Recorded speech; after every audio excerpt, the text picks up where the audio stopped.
Good evening, everybody. Thank you for joining us. I'm so excited to be having this program tonight of an ASL tour that is so graciously presented to us in collaboration with Deaf Inc. And I'd like to introduce myself first and to share some kind of overview of the evening. My name is Michelle Desember, and I am the Director of Learning and Engagement at the Contemporary Art Museum, St. Louis. And it is such a thrill to be able to host this program tonight because we've been having a new friendship building between Deaf Inc. and the museum, but I'm also personally really excited to have been working with Meredith, who's going to be our tour guide for tonight, our educator for tonight. So I want to start by saying thank you to Tony Nitko, who was the person who made all of this possible and introduced Meredith and the museum together. So thank you to Tony and to Deaf Inc. and the Deaf Visual Arts Festival for making this possible. I also want to say a big thank you to Melissa, who is signing for us, as well as Lo. And I also want to acknowledge Becky, who's been doing the translation, the CART translation of subtitles for us.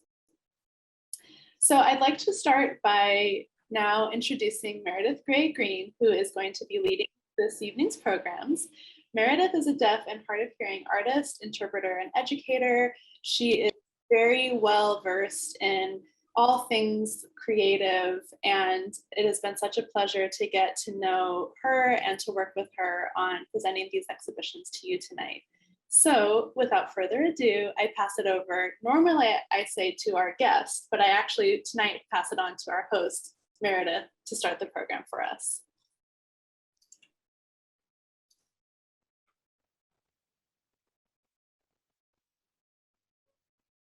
Hello, everyone. Thank you for this opportunity. Thank you, Michelle and Tony. I'm so excited to be here this evening with all of you. So I want to share a little bit of the background of the museum before we start in on the exhibits.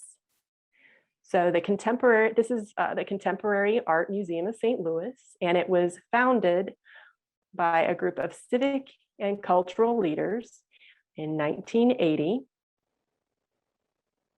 The organization transformed from a small gallery into our current 27,000 square foot building in 2003. And we are a non-collecting gallery, which means that we don't have a permanent collection. And instead, our exhibitions change out each season. This really keeps it very nimble. This model of gallery is very popular in Europe. However, it's one of the CAM is one of only a few dozen museums of its kind here in the US. And the building is also a minimalist style, designed by Brad Copeville. So for this season's exhibitions, we'll be looking at four artists' collections or artwork, pieces of art. Our first artist is Kathy Butterly. Second is Shara Hughes, and then Farah Alcosmi and Lorna Simpson.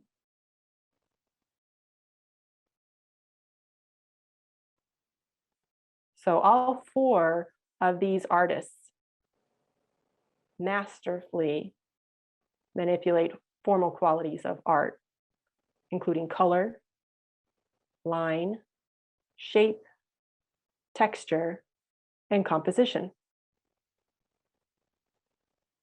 They also rely heavily on their intuition. So I ask you to do the same as you explore these artists' work. As we look, I encourage you to ask yourself the question, what is the artist drawing on? And what effect is it having on you as you're experiencing the work? Our first artist this evening is Kathy Butterly. And she has two different exhibits. One is entitled Out of One Many, and the second exhibit is entitled Headscapes. And we'll be looking at a lot of work from over 2 decades of Kathy's sculptures.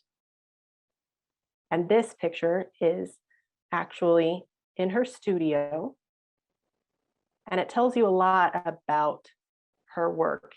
It's really special.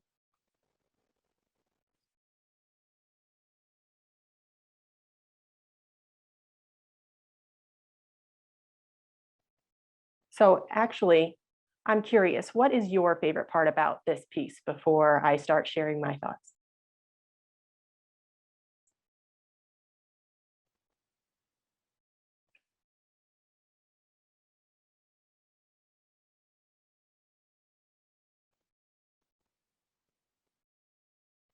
Okay, the dappled colors.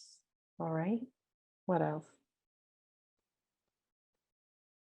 Yeah, sort of the blue speckles. Agreed on the shape. It is an interesting shape. The way that it flows and all of the curves of it, yeah. I like how it flows throughout the piece. It just, yeah, it's almost like water. Agreed, definitely the base. Yes, I love the base. I'm just like, oh yeah. You see I wish I could we could zoom in really closely because the details, the dappling and all of it is so intricate. It's got such fine detailing. It's amazing.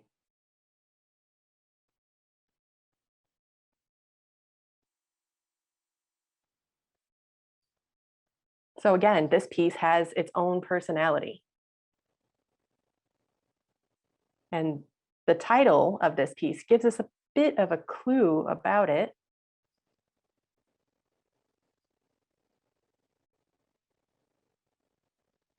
Someone said it must have been hard to handle before it was fired.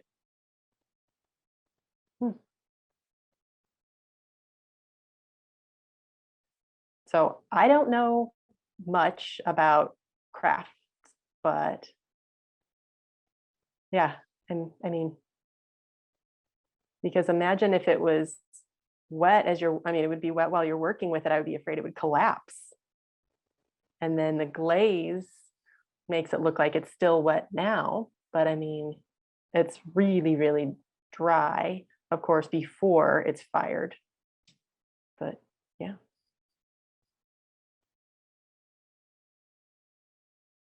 And it's so thin. Looks really delicate. What else we have here? Oh, the shape is interesting. Reminds me of a melted skull with a frown face. Interesting. Okay.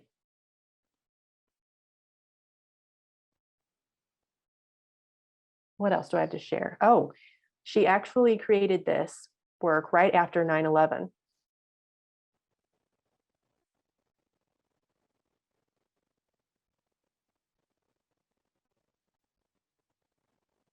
Yeah, it does. It looks like something really, really fancy that you'd find, I don't know, in a 1700s bathroom or something.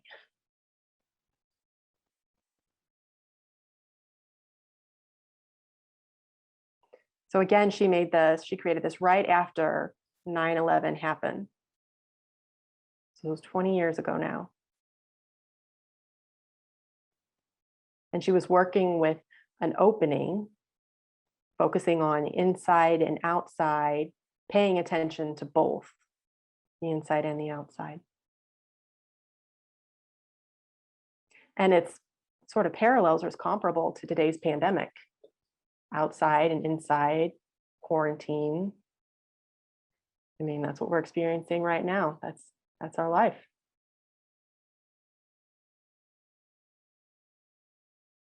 All right.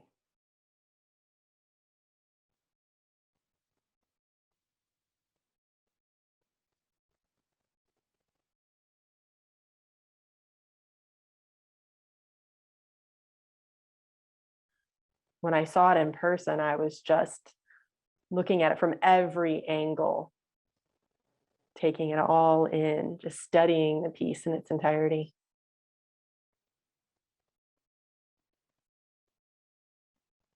So this is from her second exhibit entitled Headscapes. And so these are a bit larger, more the size or shape of your head.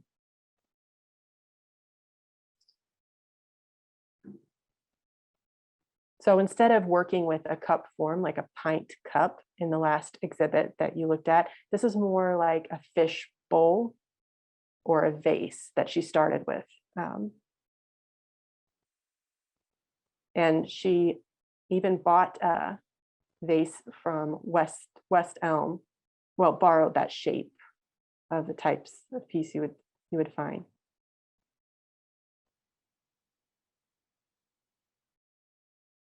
So she was able to start with those pieces and then work them into these types of shapes.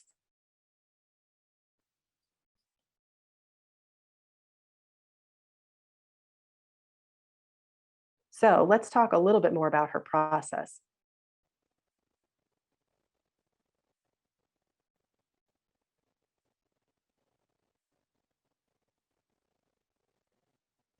She often puts her pieces through 30 to 40 firings. Wow. And she also works with a special kind of clay called porcelain. Oh, I think I spelled that wrong. No, porcelain. And it can be difficult, a difficult type of clay or demanding for some artists. But Butterly says that she enjoys the challenge. And she says that it forces her to pay attention to what the clay wants to do.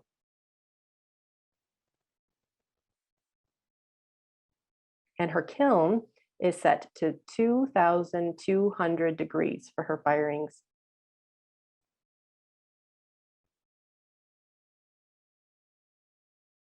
And her work is all about color. It's a huge part of each of her pieces of work, each of her works. And it's interesting because you don't see a lot of color in this one, do you? It's literally all black.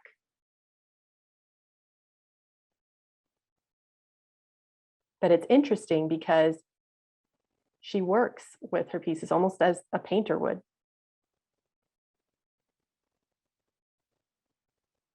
She has a lot of texture going on in her pieces, does a lot with the form, and has a lot of intricate details.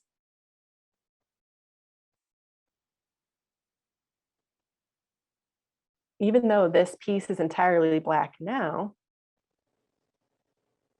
before on previous firings, it was possibly a different color, different colors like red, blue, yellow. And she does things like putting down a bright yellow first under paints to give the sense of a glow. And as she goes through the firings, it changes the coloring and the texture of a given piece by the way that the chemical reactions are happening with the glaze that's placed on the piece and the different materials that are in each of the glazes. All right.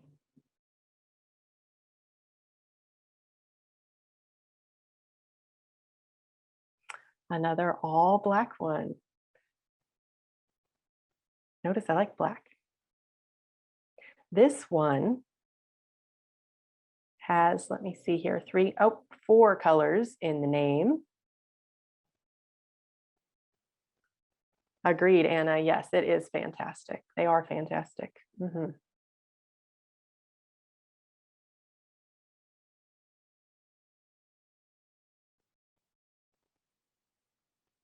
So now, what does this piece remind you all of?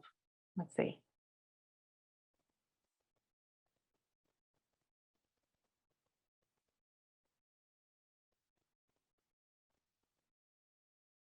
A purse,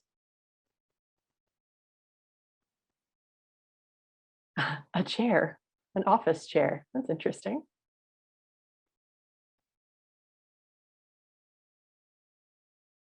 Okay, a horse saddle. You guys are creative.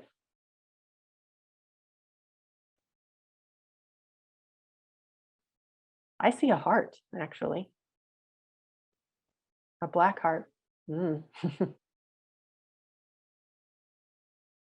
Oh, boxing glove. Okay.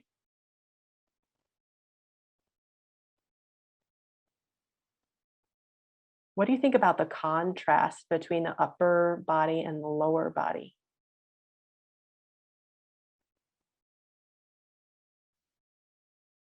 Oh, which is cauldron. Okay, I can see that.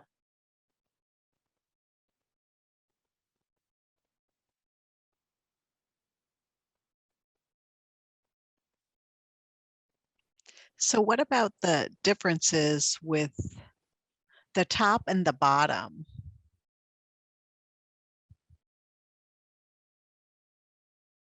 You can see the smoothness and then the roughness, and then the bottom is strong and shiny.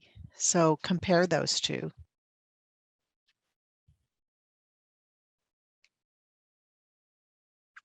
This was actually made during the COVID pandemic. And I felt like our country was facing some serious issues in relations and everything being such a patriotism issues, climate issues. And so all of those things that we have been struggling with here in America all came to a strong head and clashed.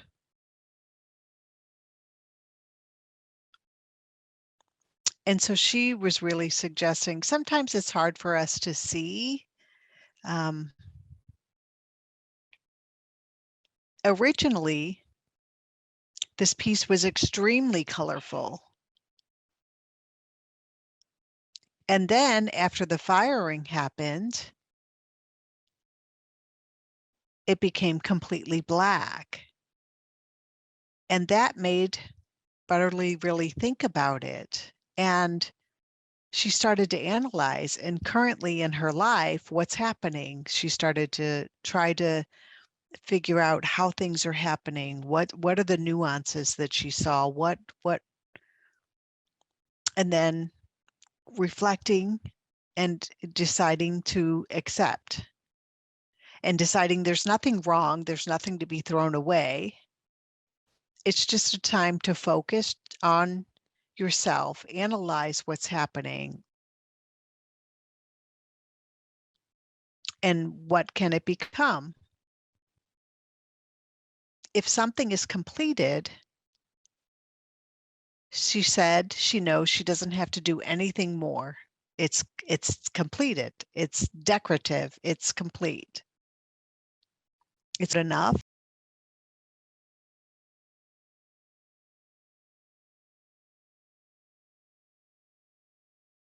Someone in the comments was saying it's almost like a body lying sideways, holding on to something. Okay.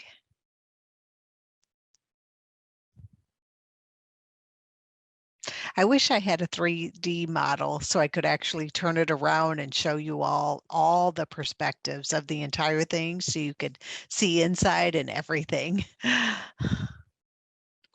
But there's so many details within the sculpture itself. I mean, it's just amazing for you to, if you could look all the around and interact with the piece. Oh, great. Yeah, there's another angle for you. Thank you.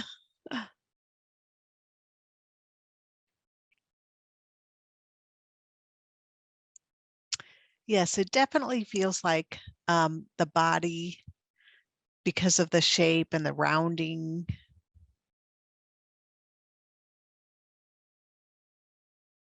I'm wondering, yeah, what that little swirl in the middle actually is.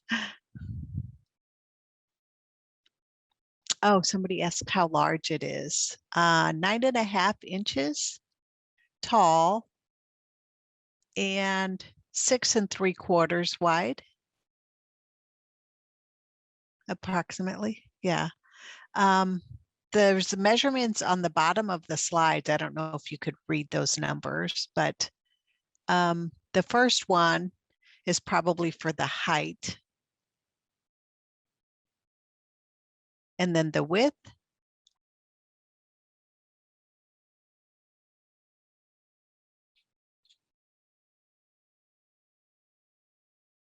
So it's approximately this size, you know, about a head size.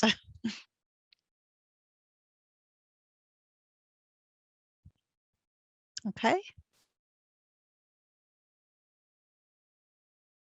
Moving on to the next artist. This is Shara Hughes.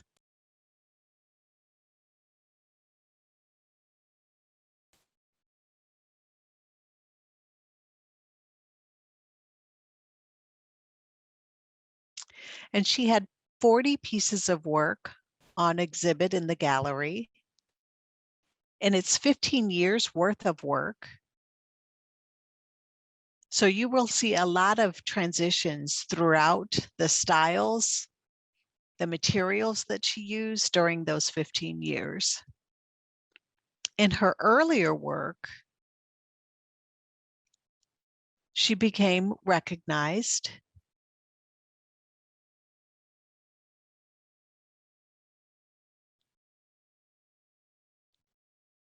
And she felt like the process was being suffocated and the style was becoming too popular. And so she became suffocated by that. And she decided to try to do other experimentations and make representational works driven by that experience. And that became her style. She uses extremely colorful and inventive paintings and pictures that are neither real nor imagined places.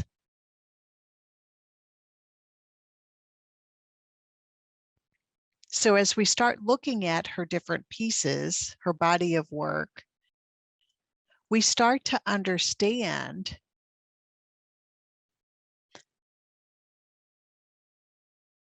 she'll have 3 different categories, and you can identify your visceral sensations.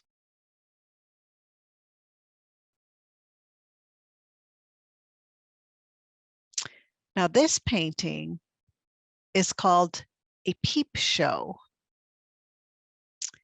You can see all the glitters that's spread throughout the outside. And I think that that's ink that's being used. So when you use ink and you drop it on the page, it spreads out. And so it's just drop after drop with the ink spreading out. Someone said it looks like a colorful forest full of mushrooms.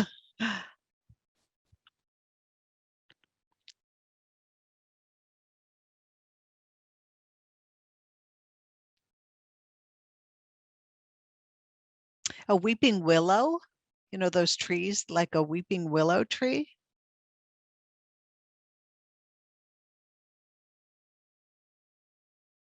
So the interesting thing about her process, she doesn't plan anything. She doesn't sketch anything out in advance. She doesn't plan or think everything before she does anything.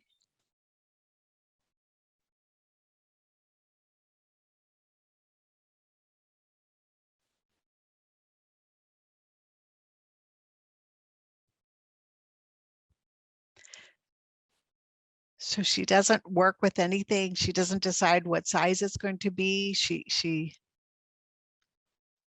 is not consistent in anything that she does. It's whatever inspires her in that moment. That's what she does.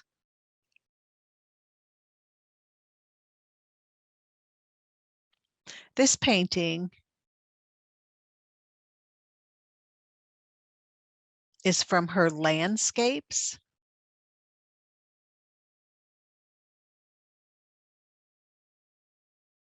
And at this time, maybe she was using something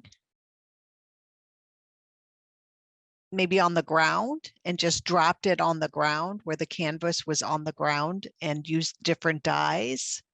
And then let those dyes layer and layer upon each other and let the colors just continue. So you can see which one comes to the foreground, which one goes to the background. It sort of changes as it goes around, as you're looking at the canvas.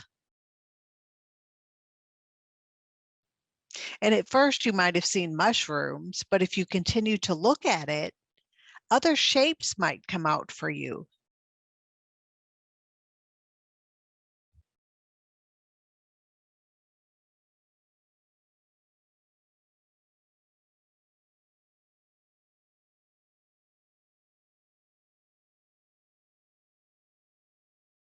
So a lot of her work is really about gestural style, just doing the strokes, letting the different brush strokes see what happens on the canvas.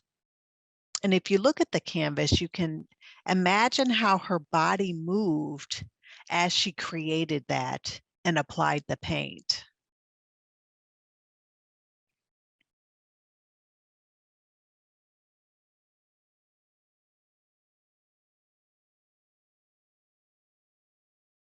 Someone said that they love the colorful and how colorful it is. Yes. It's easy to just get lost within the painting. I mean, to me, if you're not ready to move on, we don't have to, or are you ready? We could continue to discuss this piece if you'd like. There's more. We have more things to look at.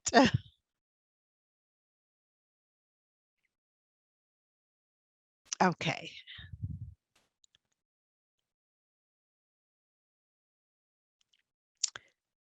So this title was probably given after the piece was completed. And this painting was from her second category, flowers. And this piece kind of looks like a portrait of a flower.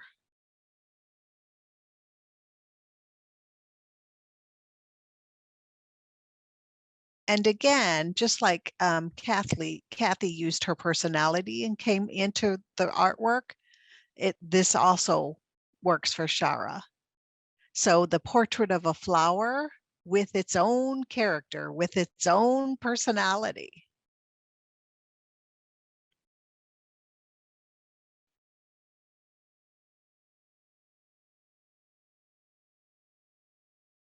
So what does this painting make you think of?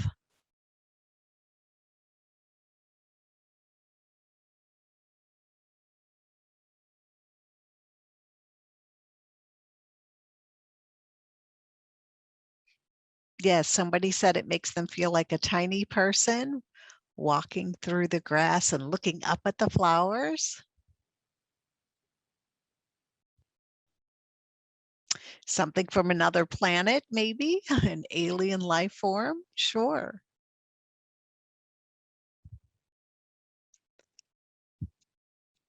And it does kind of look like the he loves me not. They love me not. They love me not. How you did with flowers, where you picked off each of the petals.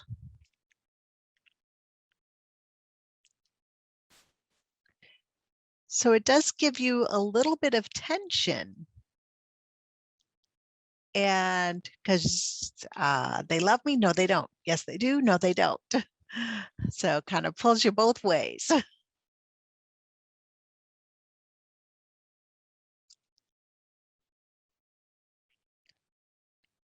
So the exhibit as a whole, as I said, there were 3 categories. And for the entire exhibit was called On Edge, as if you're standing at the edge of a cliff looking over. So that gives you a feeling of tension also.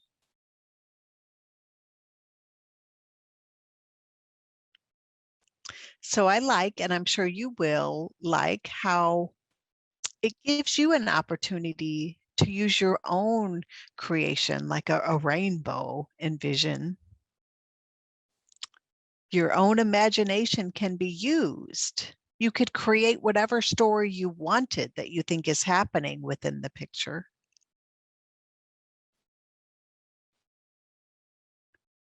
So you could do little bit of light research, but it's not like scientific at all, like a scientific study.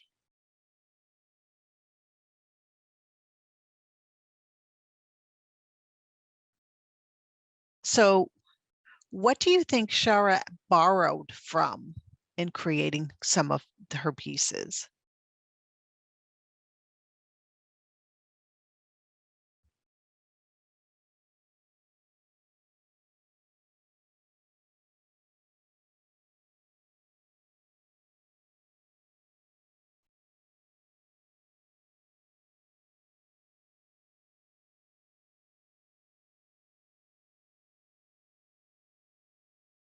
Someone said impressionist, but who do you think?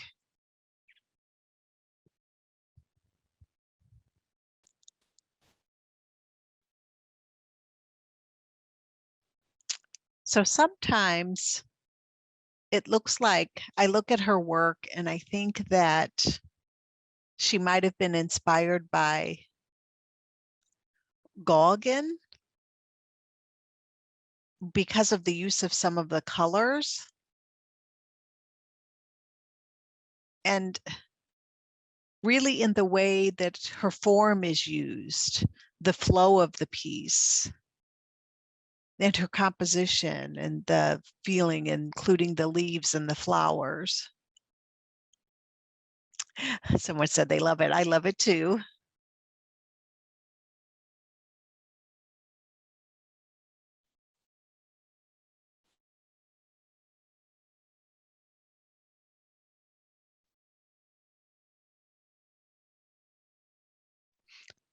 Okay, and the next one is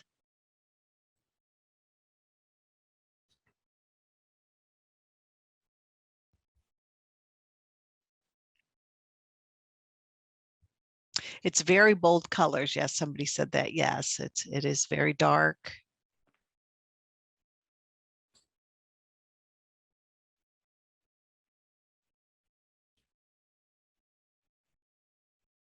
It does seem as if it's being pulled by gravity.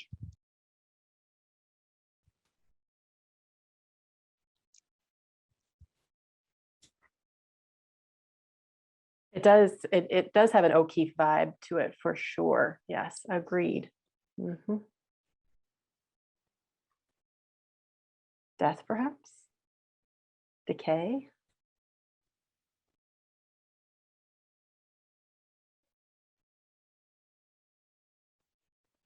A feeling of water and being weighed down? Like slow motion? Oh, sadness. Okay. Yeah, there's a lot of emotion in this one.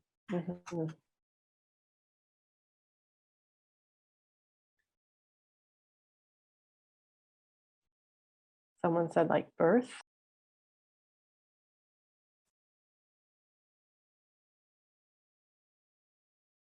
So what do you think of her use of color?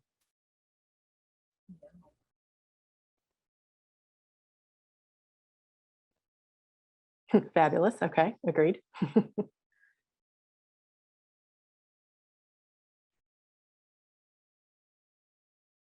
So what's with the title?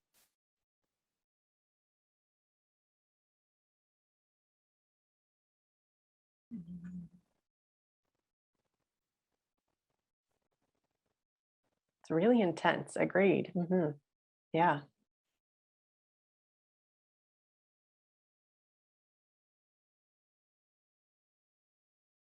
Oh, thank you for throwing that out there. Naked Lady is a type of flower. Okay.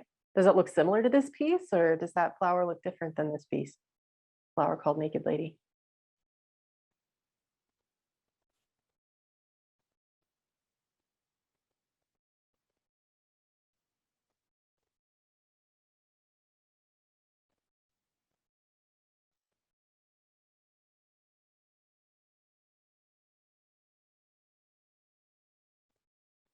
Oh, pink. Okay, Naked Lady's flowers are pink. Okay. Oh, we have to hurry up a little bit here. So let's move forward.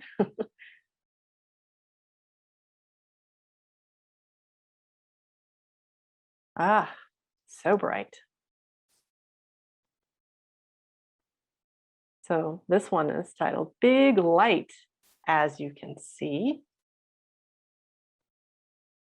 So the last category of her work is suns.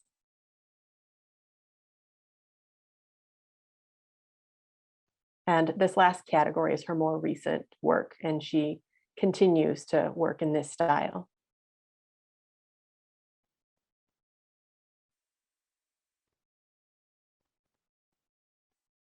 Have any of you tried to paint a sunset before? I'm curious.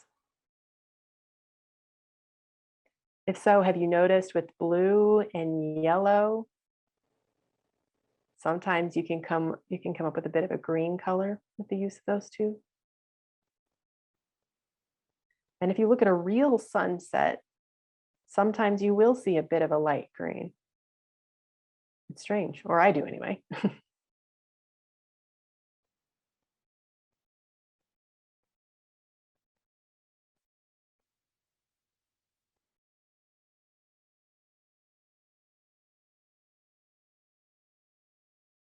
So this piece is a little bit smaller than the ones before, I believe, 48 by 40.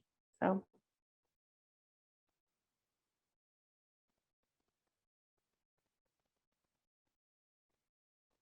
someone said it looks like an eye through a shell. It's an interesting perspective.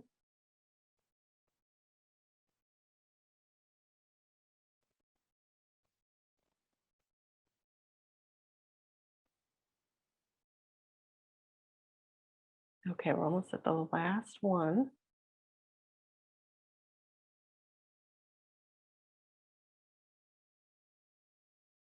Okay, we can go ahead to the next one, last one.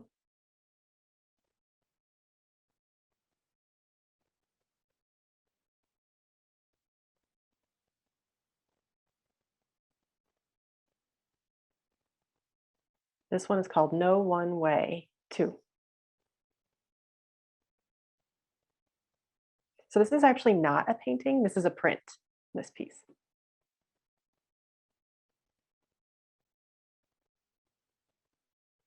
And this adds a whole new element to her work.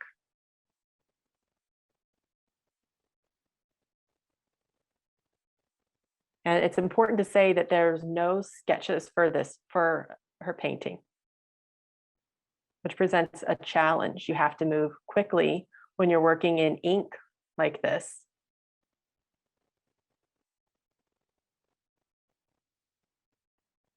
And the artist herself is forced to trust in herself and act quickly and decisively. And this type of work is called monoprint. Oh, and someone in the chat asked me to explain a bit. So with printing, it is different from painting because it's on paper for one, first of all, heavy, thick paper, but on paper.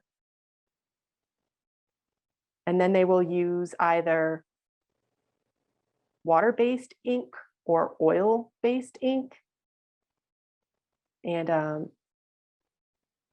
oh yeah, she doesn't say what type of ink is used here. I was trying to look at the piece. Perhaps water-based. Simply because of how the colors are so fluid and blended. They don't appear to be thick. There doesn't appear to be any thickness. So I would think oil-based. So with a monoprint, that means it's a one-time print. So you only get one chance. With other forms of printing, you can run the same print to get multiple copies. And again, I'm not an expert, but I believe how it works is she paints on the surface and then lays down the paper. And then she has a fabric that's really heavy. And then she cranks it through, I believe. I think that's how it goes. That makes sense.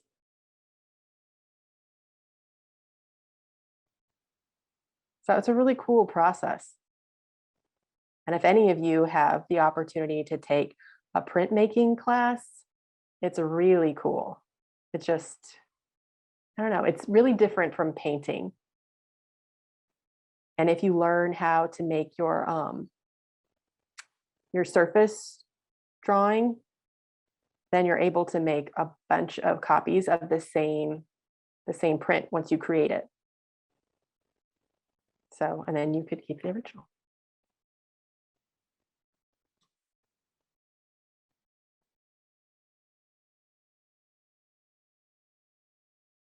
All right, next.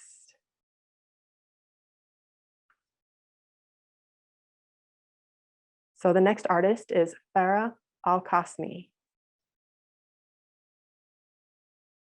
And she is a really, really interesting person.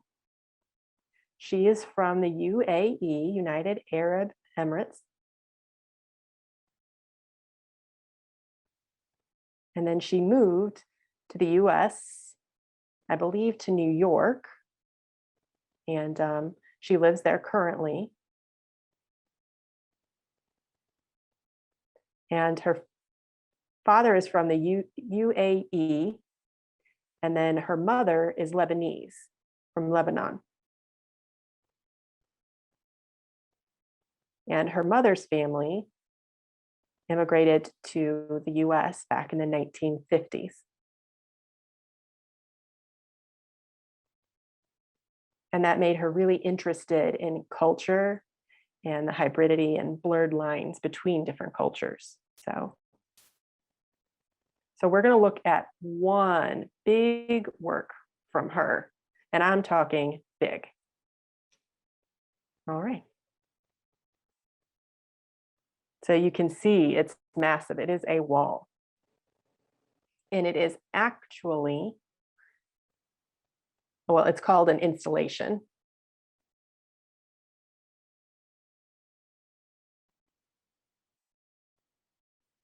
And it's various photographs from her family photo albums during COVID, being stuck at home, quarantining with her family, with her parents. Out of sheer boredom, she began looking through the family photo albums. And that's how it began.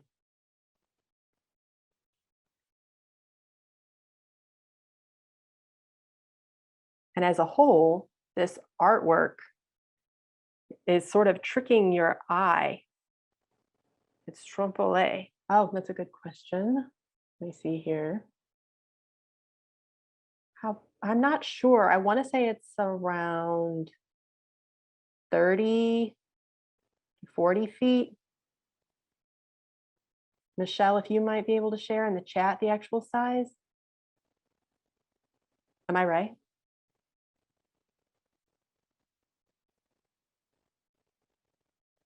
Okay. So you have to see it for yourself when you're able.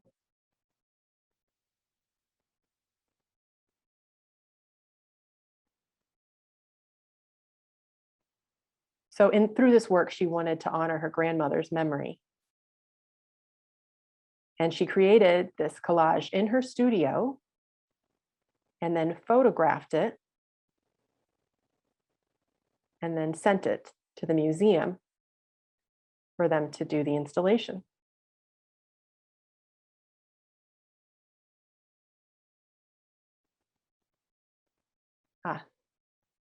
Thank you, Misa.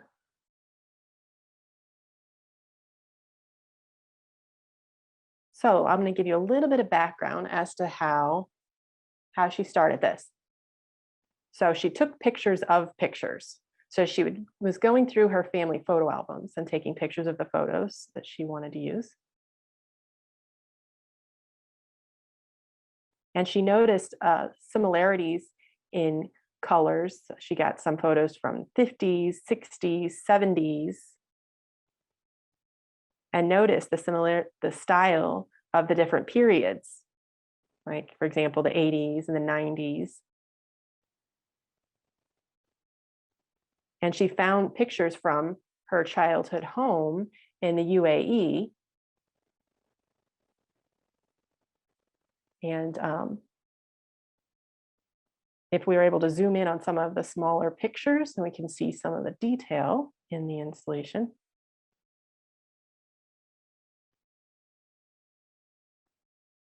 So Sinyiko, why did she choose pink? Reminder of her mother. So it's actually from a hotel in Springfield, Massachusetts. And there's actually an invitation from that hotel on the piece. And I believe that's because her grandmother worked at that hotel. I'm trying to check my notes here. Or perhaps it was her aunt. I know it was a family member that worked at the hotel.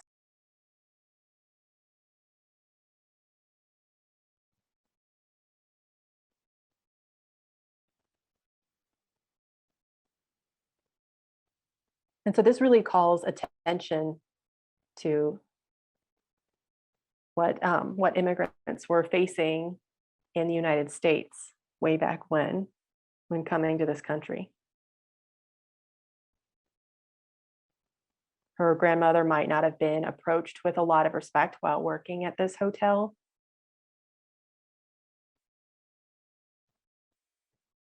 All right, next.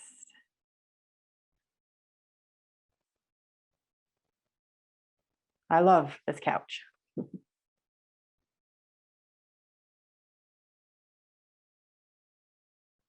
And this is more of a street photography style.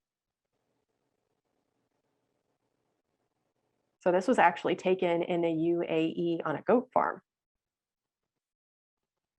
And this was just a random picture, a random photo. It wasn't staged. It was just a shot that she took. And the goat is actually on the couch.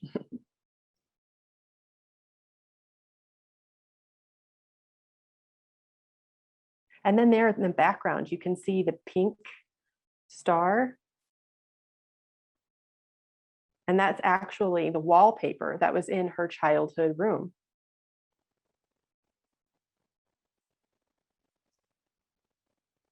And she didn't appreciate it way back when, but now looking back, she in fact appreciated the memory of home.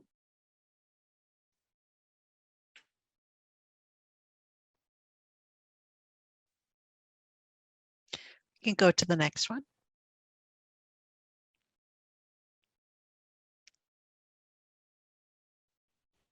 This is the last artist we're going to speak about, and her work is difficult to see because you have to go during a specific time.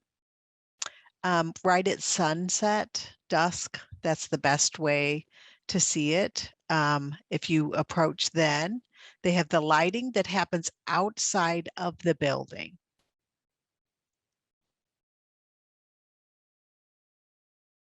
Her name is Lorna Simpson.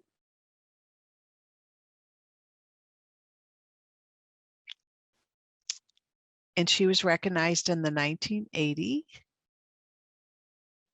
And she used a conceptual approach to photography. And her goal was to challenge and negotiate within the language. And you can see two pictures with the movement that are called the Street Views program. And they're projected, the artwork is projected on the side of the building. And dusk to dawn is when those can be seen.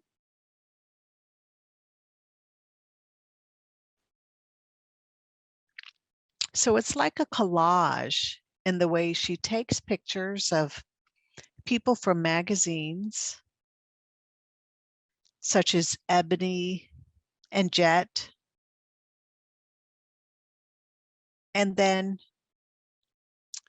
she cuts out the head and does kind of a watercolor around them.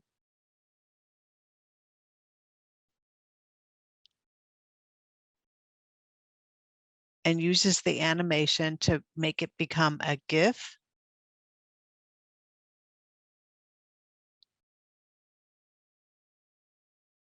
And then she crops them.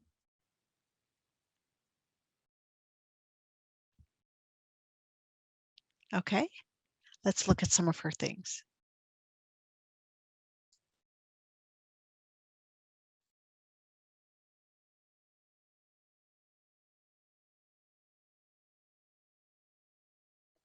So as you can see on this video, it's not from the actual outside of the building. It was from her portfolio.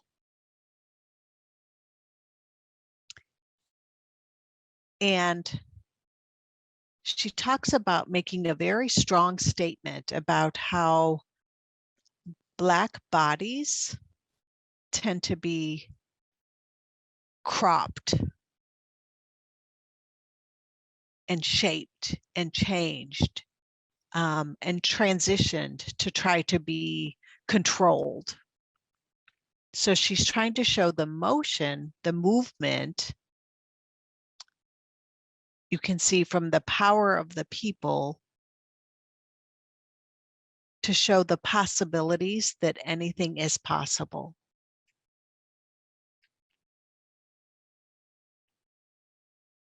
So can you imagine the woman in this picture?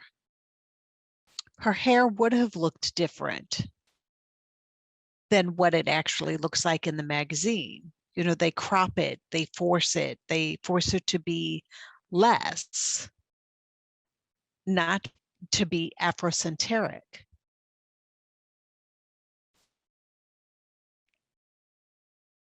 Here's another one. And you can see the style, how the hair is really cropped around the face.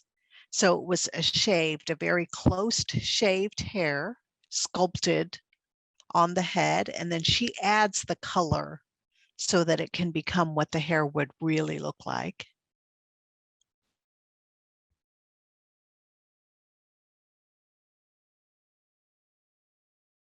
So as you're looking at these, what are you feeling? What are you experiencing?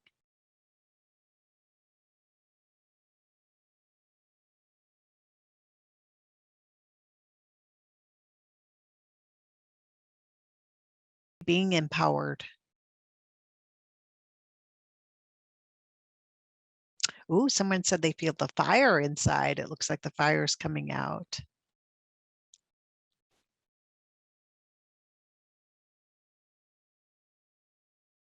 Someone said they feel a bit violent.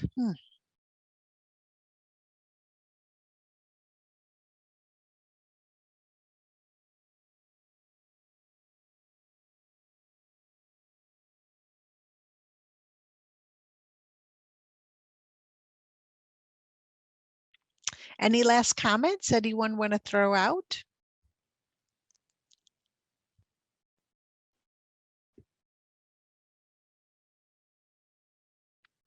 Oh, thank you for sharing in the chat, Missy. I appreciate that.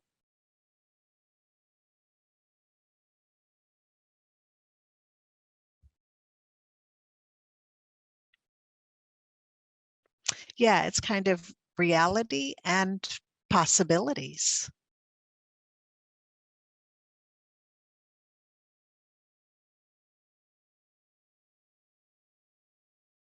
Michelle, do you happen to know why she chooses the blue colors or the red colors? Someone was asking about why those colors were chosen. Michelle, do you happen to know?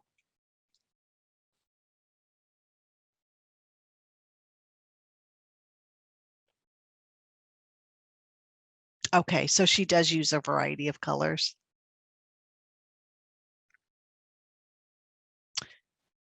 The museum only had the 2 examples of her work, but I would encourage you to Google and see how much more of her work you could see, especially if this is something that piqued your interest.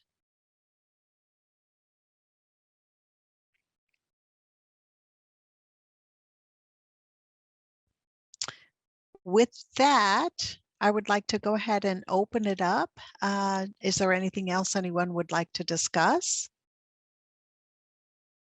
So her name is Lorna, Lorna.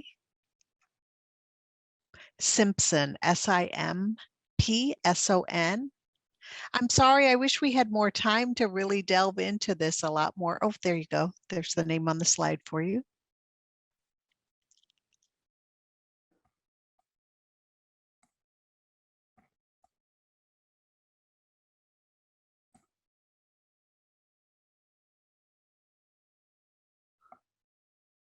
Oh, thank you all.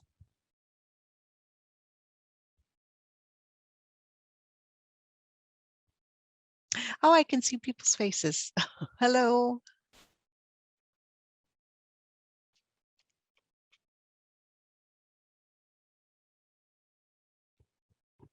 Thank you for coming.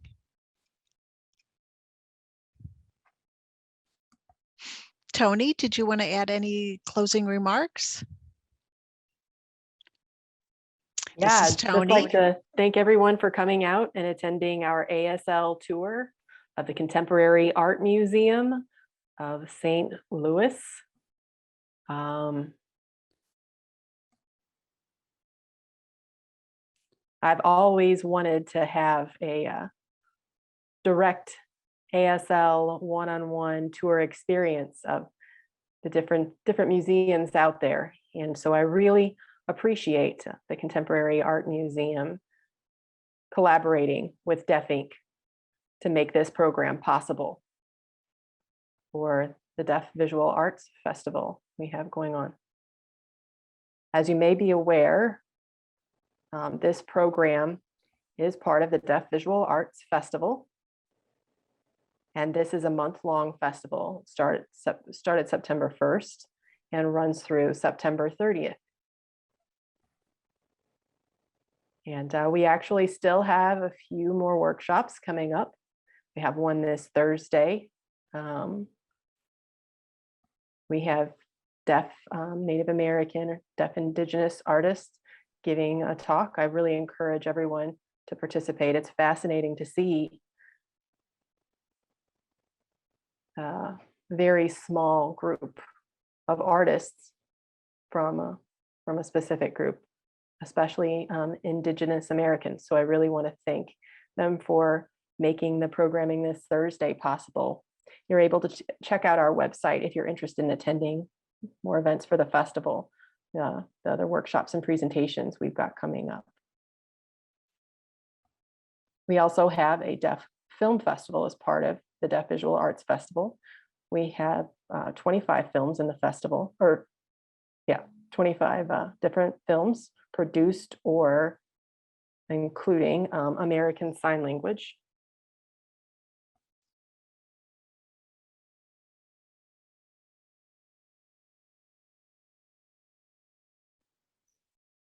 And so it's really, there are so many things that are offered.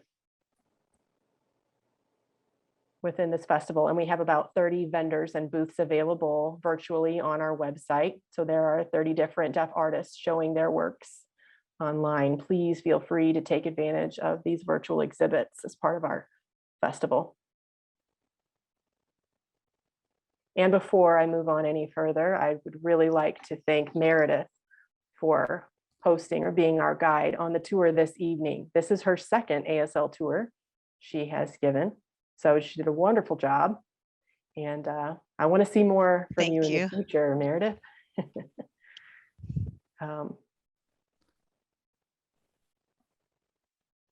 This festival would not be possible without our generous sponsors and various organizations.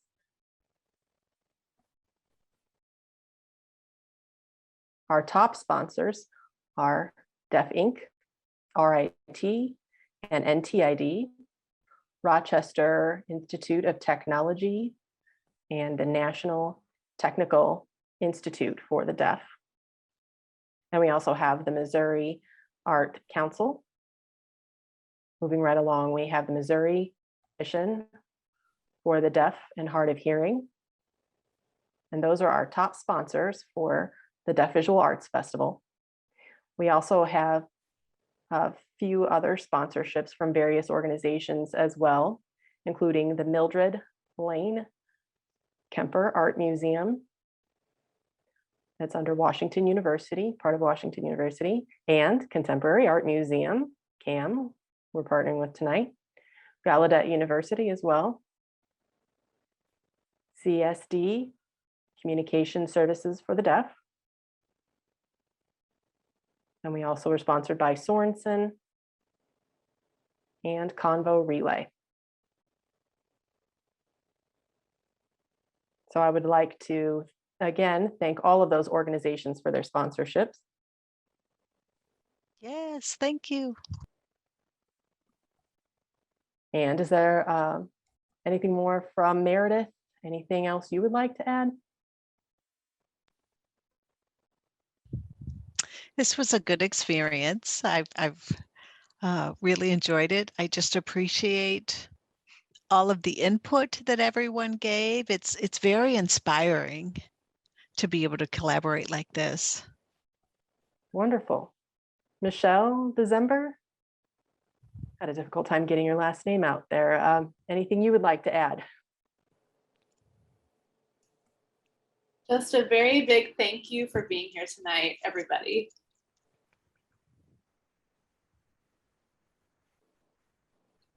All right, great. Thank you, Michelle. I really appreciate it, Meredith saying. Yes, this was a wonderful collaboration. So I want to thank everyone again for coming this evening. And we will see you next time, perhaps Thursday. So long. See you all next time, Olivia. Bye-bye.